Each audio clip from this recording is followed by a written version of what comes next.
so it's for the AG contest, the 101 series on how to make a sampled beat on Maschine. Alright, so before I get into that, I wanted to say a few things first. I wanted to give a great big shout out to all y'all cats that have provided useful information regarding the growth of the ever-evolving Maschine knowledge base. Man, I'm extremely grateful. I've learned a lot. What more can I say? Alright, some of the cats who I regard as heavyweights when it comes to the Maschine game, I would say Knox Squared, AG, St. Joe. There's many others. Those are just a few, alright? If you're new to the Maschine game, look those guys up, for real. You can learn a lot. You can see more from AG at ag.beats.com. You can see more from Knox Squared and St. Joe at machinetutorials.com. And St. Joe has a really excellent website called soundsofgear.com where he provides really helpful reviews on gear, software, and sample libraries. Having said that, let's get into it.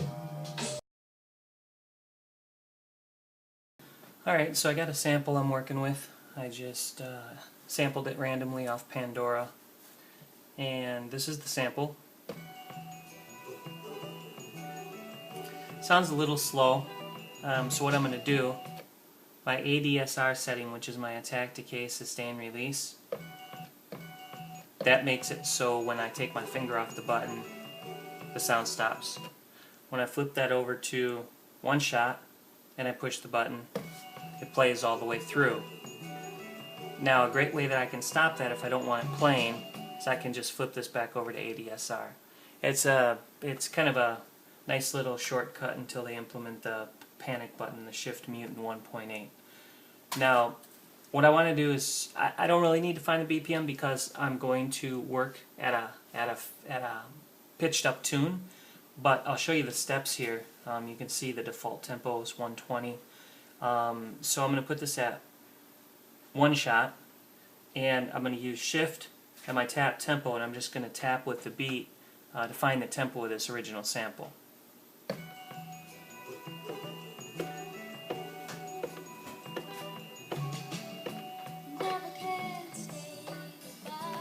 So it's about 82 beats per minute. What I'm going to do here is I'm going to use my tune knob, and let's try 2 semitones. That sounds like it's about early 90s maybe?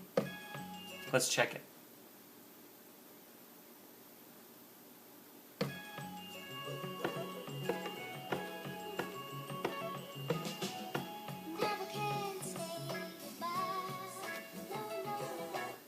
Okay, so 91.8. So let's work at it from there.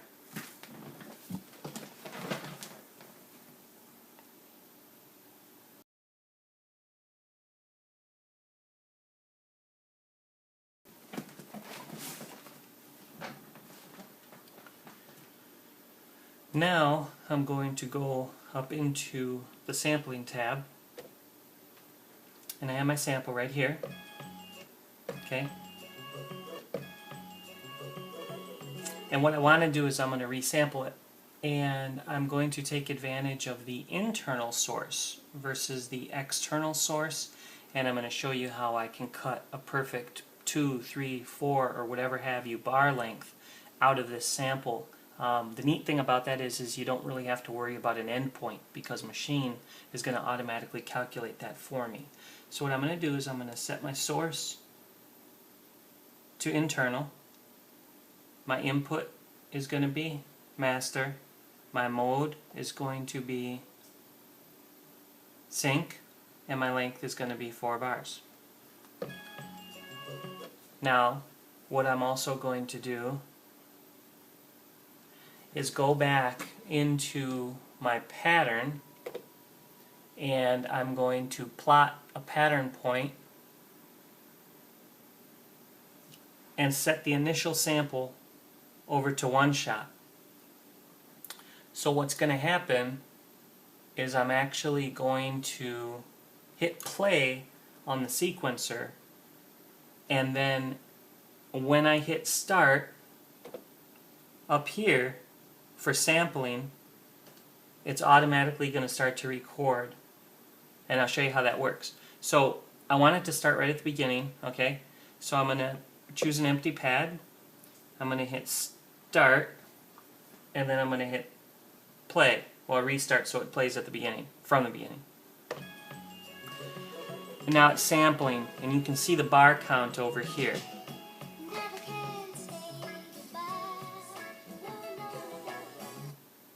Now it's a perfect 4 bars sampled. Now I want to stop the playing. I'm going to go over here on Edit Audio, and I'm going to normalize it right away. And here's my new sample. Now here's the real cool thing about this. When you look on the slice tab, you can see, because it cut a perfect 4 bar loop, if it's sliced in 16s, which is quarter notes, my automatic tempo, or auto on tempo, is set without touching anything right at 91.8. So this is going to play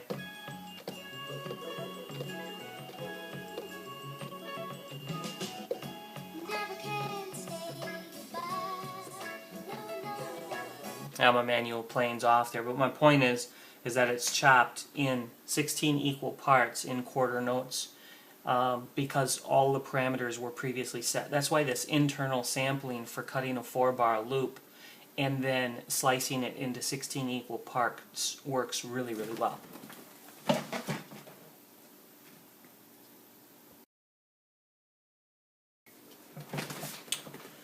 Alright, for the sake of time, this is really starting to up near like the 22nd, 23rd minute mark, something like that. So, okay, I have a basic kick, basic snare, basic hi-hat. What I did here was I made just a basic drum pattern. Okay? And this is just to work the sample around with.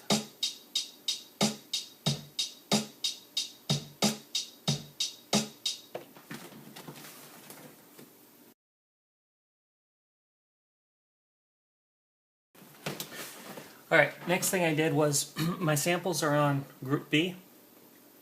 I copied them over by hitting duplicate, B, while holding down the duplicate button, B, and then C. And what that did was it copied group B to group C. Now, B is where I have all my samples. Now, what I did on B is you can look and you scroll over here on the 3rd page and you can see the mode, HP2, that's a high pass filter, cutoff frequency 679 or 676.9 hertz, and resonance 43%. What that did was it made the high frequencies pass through. So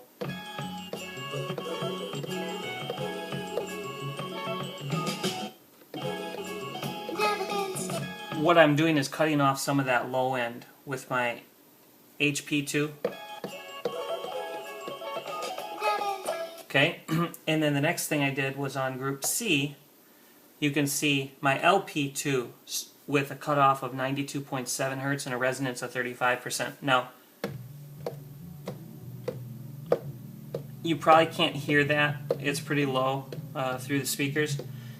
I also put a little bit of compression on here with a drive of 30% as well to try to boost some of that low end. And what I did also was over here, I adjusted on a group level, so a global level here for the group. I took the tune and I tuned it down to -7 just to go for it a little bit different. Now, even though it's slower than what I pitched the sample to with the BPM set at 91.8, this is the cool thing about hip-hop, is you can work things around in different parameters. As far as there's no set rule. Just because it works at the tune at 91.8 at a tune of 0 doesn't mean you can't mess with different areas. And this is what I came up with.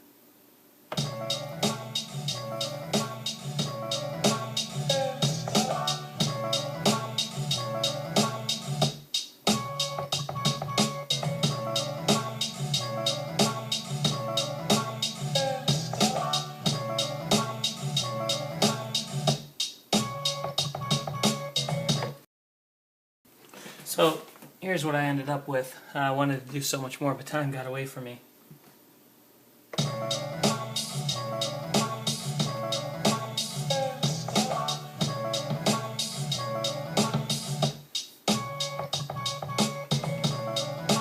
The drums are really dry. I didn't do any processing on them. Same thing with everything, but just pressed for time right now.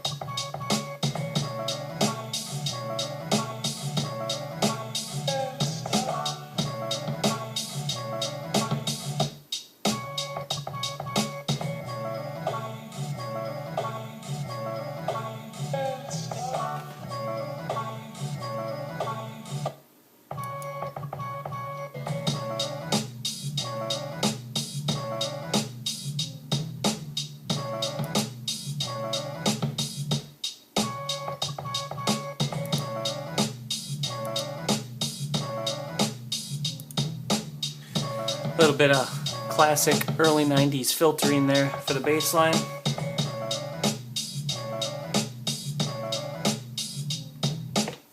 Alright, peace, I'm out.